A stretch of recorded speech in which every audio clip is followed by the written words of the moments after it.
नमस्कार मंडळी, कशा आहात तुम्ही सगळे? तर मी धनश्री, स्वागत आहे तुम्हा सगळ्यांचं माझ्या यूट्यूब चॅनलमध्ये.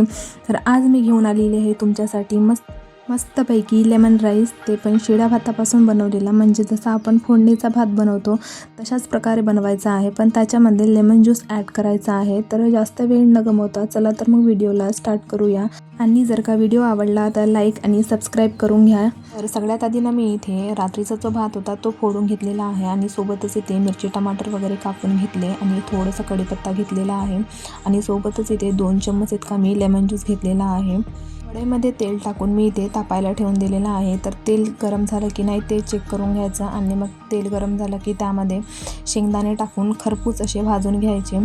फोडणीच्या भातामध्ये शेंगदाणे हे खरपूसच भाजलेले छान लागतात. जर कोणाला आवडत नसेल तर स्किप करू शकता.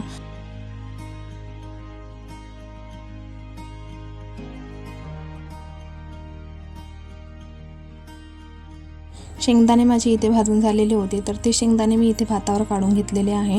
तर आता तेल गरमच होतं, तर त्यामध्ये मी इथे थोडीशी मोहरी टाकलेली आहे आणि सोबतच इथे कांदा टाकलेला आहे. कांदा वगैरे इथे छान परतून झालं की मग त्यामध्ये कढीपत्ता टाकूया.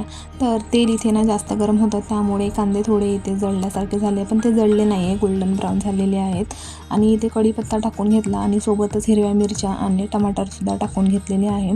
तर यालासुद्धा 2 मिनिट परतून घेऊया छान. आणि जर टमाटर सॉफ्ट झाले का मग त्यामध्ये चवीपुरतं मीठ आणि चिमूटभर इथे हळद टाकूया.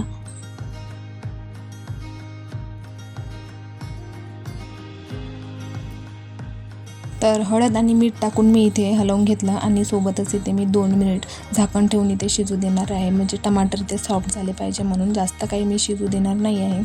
तर इथे टमाटर वगैरे माझे छान मस्त शिजलेले होते. तर त्यामध्ये ना आता आपण भात टाकून देऊ.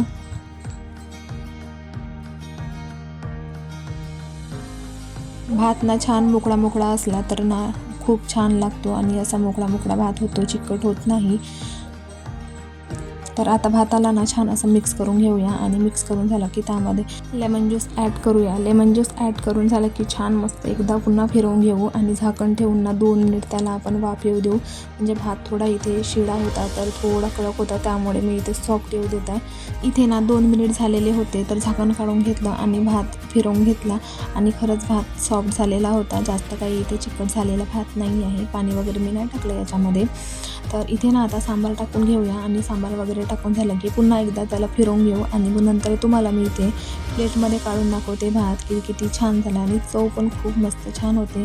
तुम्ही पण एकदा घरी नक्की ट्राय करून बघा ही रेसिपी आणि तुम्हाला पण खूपच आवडेल आणि मुले पण खूप आवडीने खातील आणि मोठेसुद्धा तेवढ्याच आवडीने खातील.